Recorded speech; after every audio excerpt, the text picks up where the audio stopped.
माझे नाव लावण्या गजानन कबरार. माझ्या शाळेचे नाव BMC जिल्हा प्राथमिक शाळा नववसा आहे. मी इथे चौथीतली विद्यार्थिनी आहे. मी तुम्हाला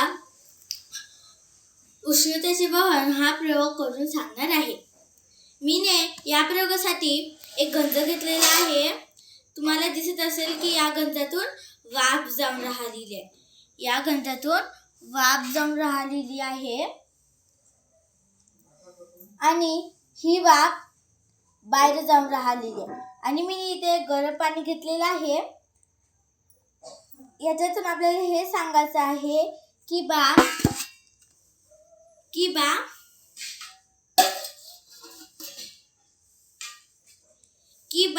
याच्यातलं पाणी थंड कसं होते, गरम पाण्यातून थंड पाणी कसं होते.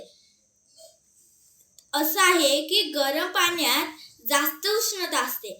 गरम पाण्यात जास्त उष्णता असते. ही उष्णता पताल्यातून व आजूबाजूला हवेकडे जाते. गरम पाण्यातील वाफ बाहेर पडते. उष्णता कमी होते. उष्णता कमी होत गेल्याने पाणी हळूहळू थंड होते. अशा प्रकारे पाणी थंड होते आणि गरम पाण्यातून थंड पाणी होते.